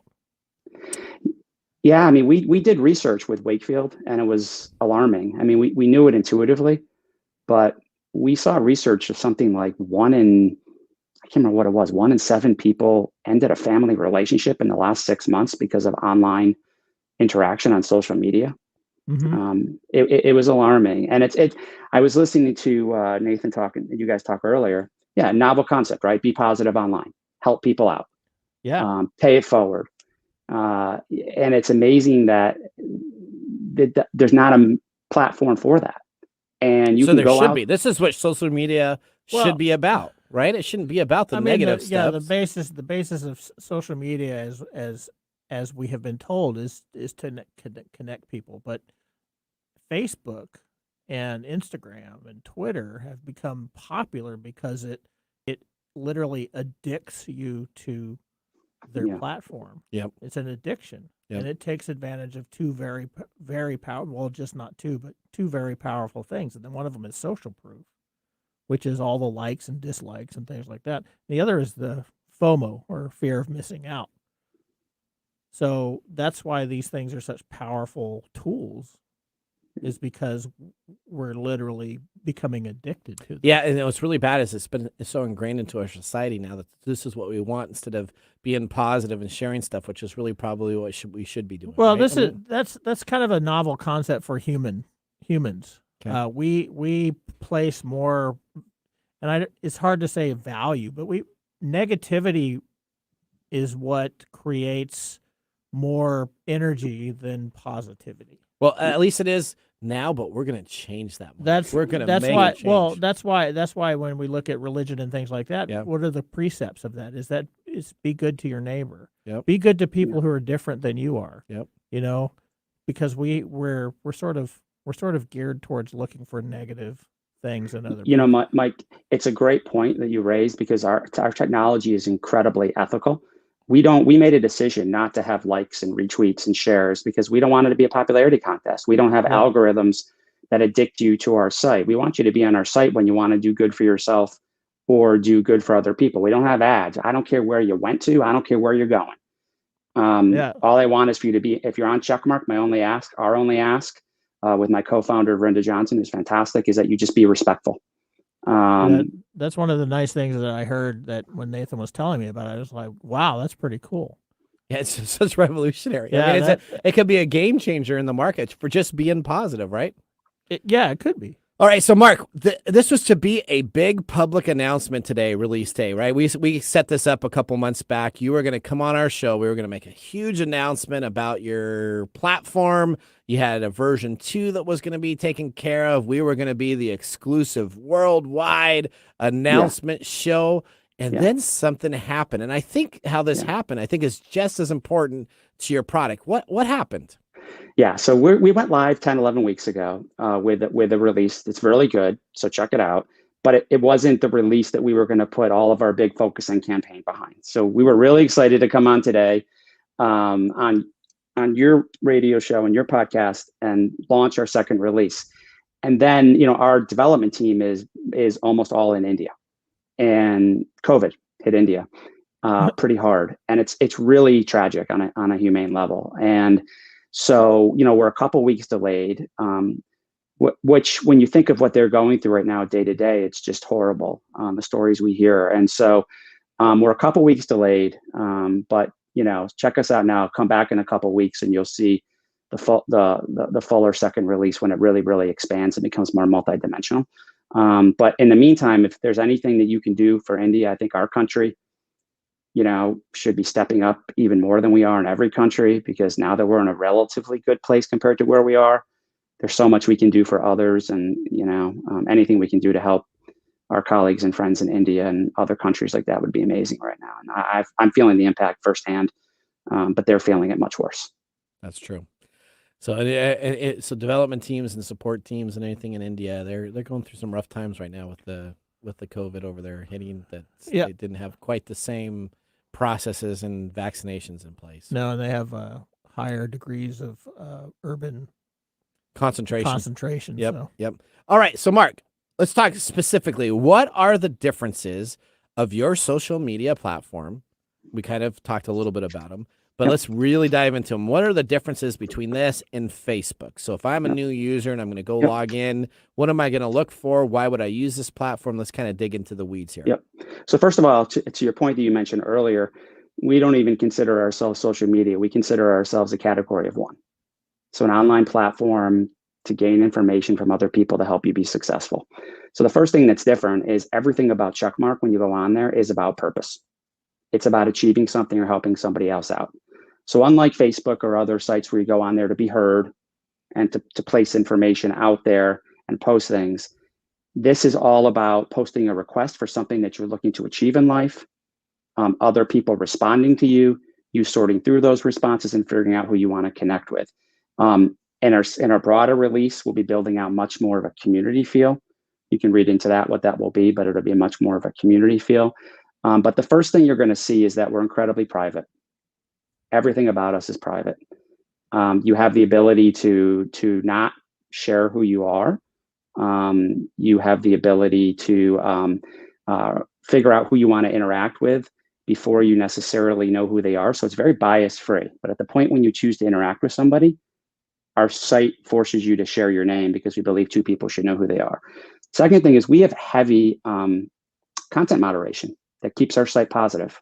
And we do that unapologetically and it's unfortunate that we have to do that to your point earlier, but there's a retraining of the world in terms of how to interact in a civil and respectful way. And so we have the AI that ensures that our pictures and our videos and our texts are positive. And if something slips through, the community regulates. So there's a level of moderation that happens behind the scenes, which we have and we don't apologize for because we think it's important to create a safe and trusted community. We are also very noise-free. So as I had said before, there's no likes, no retweets, no reposts, no popularity contests. And also we have identity verification. So a core to what we believe makes a safe environment is having What's that? people. What are you laughing at? That's a nice thing. Okay, so let me because this is what I was talking about earlier. Yeah, I mean, so I get so many people sending you fake stuff on your dating stuff on dating sites and Facebook. Yeah. It's hilarious. So let me so I'm going to interrupt poor Mark because I actually did the verification. So let me tell you exactly how this works, right? So it costs $1.60. So first of all, if you can't pay $1.60 to verify who you are, then you need to go to a different platform. We make no money on that, by the way. We pass. They do not. They do not. They say you guys at least, Mark, you said that like 3 times during the process to do that. Yeah. So you're very clear that they make no money on the $1.60. But essentially, what you do is you go on in. You're going to have to show a photo ID of government issued, a visa that you have, other documents. It's going to take a picture, and they use a third-party provider that goes through and does verification. Okay. And then once they verify you, you can still have a different name. So I'm like, Mumm's the word. But so if you're on the platform, it's no, actually I changed it to Mums for Technology. So I changed it was Mums. Oh, it should be Mums the word. No. So Mums for Technology is what I'm on there. So you can go on a check mark and find me anywhere you want. But I have a little V for verify that said that I am literally who I am. So after I make a one-on-one connection, if I say that I am Nathan, they're going to know who I am. So I can't be somebody that I'm not, but I am actually representing myself. So sorry, Mark, to interrupt there, but I just wanted to tell everybody I did this. And it is a very... it was kind of a long process. I mean, it took me about 5 minutes to get out the wallet and find my ID and take a picture and scan it a little bit closer, and then the bright light. Lazy factor. So I know. So it took a little bit of time, but it really made me verifiable. So let me let you go back to you, Mark, and you can keep on explaining what that is. But and what that's doing, folks, is first of all, we don't save any data. It just goes right through because we're not regulated in that way. We have no need to save that data. It's confirming that it's a legitimate government registered ID from wherever you are in the world. And then it's confirming your biometrics that it matches. And, people can choose to use that or not use that. Later on, there's certain things that'll be added to Checkmark in a couple of weeks where that will be helpful, where people who are verified potentially might have a better experience, but we'll see how that goes and we'll play that out a little bit. But the verification is something that we'd rather have a smaller community of real people than 1 billion people on our platform where 300 million of them are the same person with 7 different IDs and another 100 million are trolls. And that's people are stuck in that business model, right? Where they're paid by users and they're paid by their community size. We're not. We're focused on, we believe people are good, and we're focused on people providing good to each other. And that is the main thing for us. So the whole experience on our site that you'll see on there is about 2 people connecting right now to help each other achieve something that's meaningful for you. And you can search by categories, you can search by keywords, you can vet people. But the whole engagement is really around helping each other out. You can't just ping people randomly and bother people. And you can be verified as Nathan is, but you can also hide your name so that you can share things very confidentially. Now, so fundamentally, it's quite different than anything else out there because you can search for information, but we're allowing you to connect to people and we're giving you access to people. There's also we don't support people making money on the site. So it's not a site to raise money. Go to GoFundMe. It's not a site to make money. Go to Craigslist, Angelus, wherever you want to go. But if you want to do good for others and do good for yourself, ours is a really good site for that. Now, when you go on in 2 weeks, it expands quite a bit. There's ability to interact in a lot of different ways, but the same principles are going to apply, but it'll have much more of a community experience in it.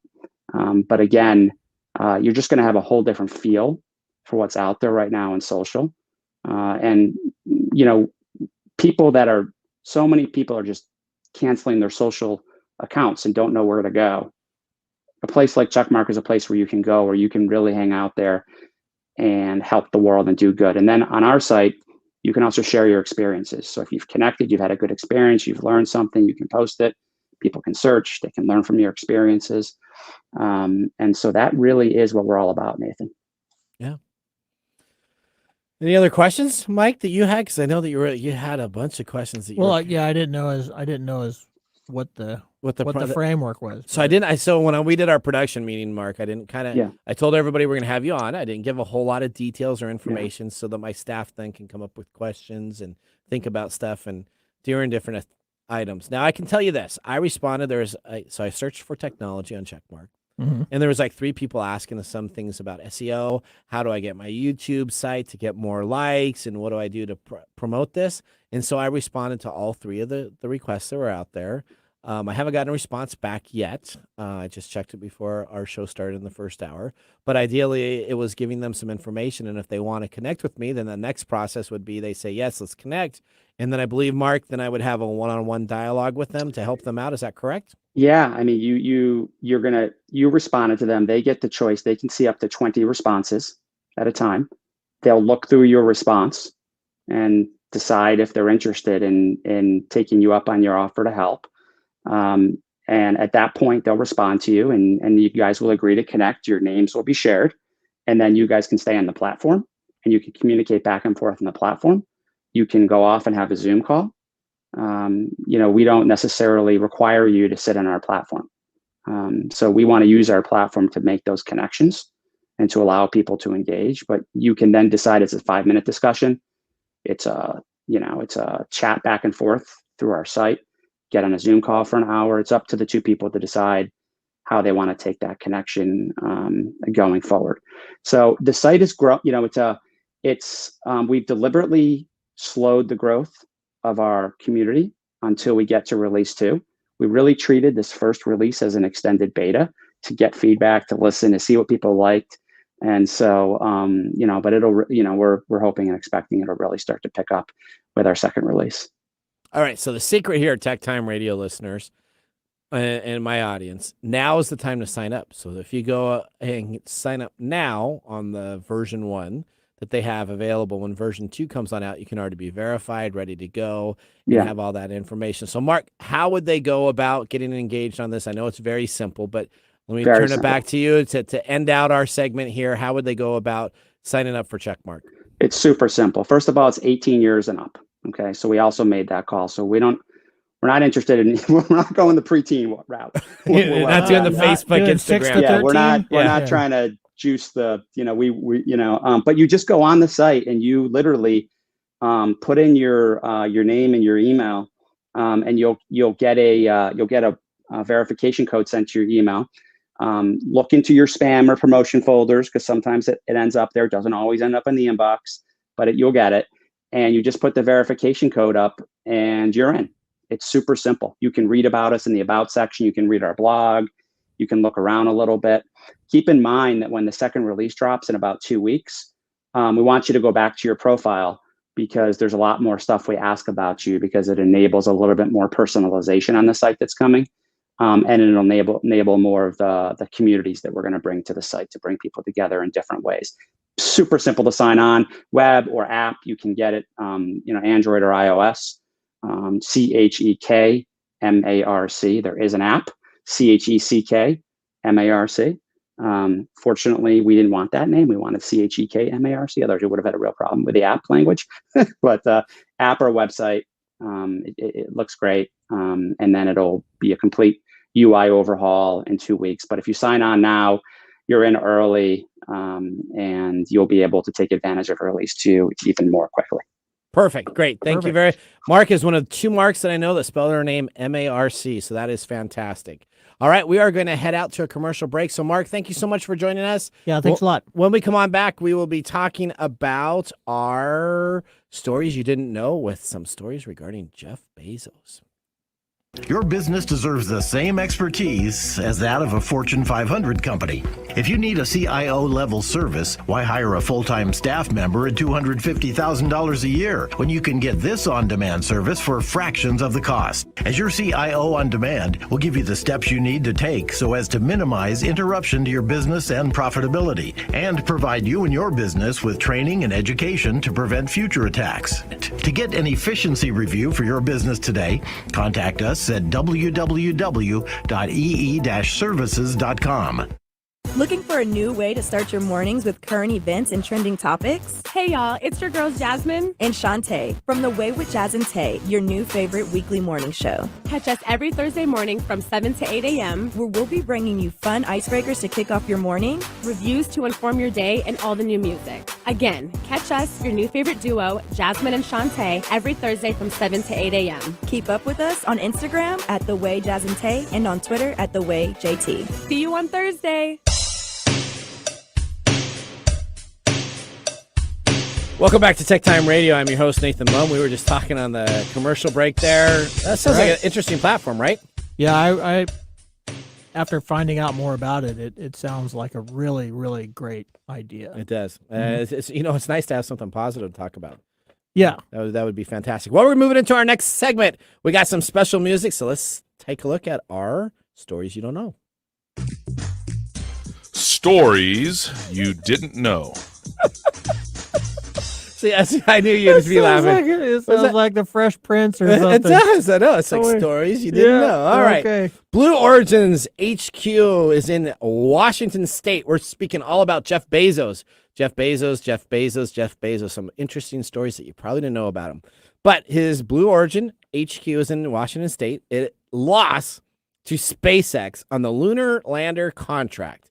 And essentially, we have Maria Cantwell, our local legislation individual, that is going and asking Congress to do something that hasn't been done in over 20 years. You guess what that is? Land on the moon? No, give NASA money. Oh, give NASA money. Give NASA. So, with limited funding, NASA says that it could not afford to have more than just one single company use the lunar lander expedition, which has essentially been given to Elon Musk's SpaceX contract. But Jeff Bezos is not happy. No. Blue Origin lost out on a bid of $6 billion, or twice what SpaceX had said it would charge. On Wednesday, Senator Maria Cantwell of Washington State, where Blue Origin is headquartered, came through and said that she is going to introduce legislation to call for NASA to make a change. She wants Jeff Bezos' companies to have the influence in the space race. Now, she's not expecting the NASA organization to no longer work with Elon Musk, but she says there's an opportunity to have two partners in, and Jeff Bezos should be a part of the NASA lunar landers process to move to it. So what does this do? Does So it just give NASA more money? So essentially what she wants to do is, instead of having just Musk be the only person in NASA, let's have two people instead of one. Mm-hmm. And let's have Congress give NASA some more money so that they can then regulate, and instead of just one person, two people's space program to get us to the moon and Mars and other destinations out there. So she wants to fund. She wants NASA. She wants NASA to start becoming an oversight of two private individuals trying to regulate about who's going to be the awesomest. That's correct. That is exactly what that was about. You probably didn't know that, did you? I know. Okay, well here's our next one. Did you know that Jeff Bezos has a $500 million mega yacht? Yeah, and it is too. You did. It is too big. We learned that Bezos will soon take delivery of a $500 million mega yacht. A mega yacht. A mega yacht. So now I worked at a company where we had a bunch of yachts that there was about 3 of them that would be out in the world, going around the world taking care of stuff. But here's the problems with Jeff Bezos. According to Bloomberg's report, the yacht will be 415 feet long when completed. So that's over a football field. It's a yacht. Yeah. Okay, a yacht over a football. It is so big that it doesn't have... It needs a support yacht. so that it has to have a support yacht because it has 3 large, and so we play this on like Sea of Thieves. So here's my Sea of Thieves video game tape. It has 3 masts, all right? These 3 masts are so big and so tangled that you couldn't land a helicopter there. So Bezos essentially has to buy a support yacht so he can fly in, land his helicopter, and then take a rowboat or another excursion boat over to his main boat to run. I think there's a point at which there's just too much yacht. But hang on. Does his yacht have the Bugatti self-balancing pool table? Because if he doesn't, he's not going to be able to play pool on it. You know, if Jeff has that big of a yacht, he's probably got a Bugatti Pool table. There's only 30 of these units ever made. $300,000 for a pool table. And you know what this pool table does? It self-balances. It self-balances, so it guarantees you can play pool in the high waves. Isn't that amazing? Woohoo. Well, there you go. That is our Tech Time Radio second hour plus episode. Wasn't that? It was 2 pluses. Thank you for joining us so much. That was 2 hours. No, it has to be the fun. mega hour. It's the now. mega hour. Yeah. All right. I myself enjoyed this greatly. We got Mike Roday here, David Brown behind the board. Have a great day. Yeah. Bye-bye. That's my line. That is. Thanks for joining us on Tech Time Radio. We hope that you had a chance to have that moment in technology today. We also have a few other ways to stay connected, including subscribing to our podcast on any podcast service from Apple to Google and everything in between. And also signing up on our YouTube page, where you get to see us live in video. Yep, you can see us chat and have some fun. It's youtube.com/TechTimeRadio, all one word. We hope you enjoyed the show as much as we did making it for you. From all of us at Tech Time Radio, remember, Mumm's the word. Have a safe and fantastic week. The views expressed on this program are those of the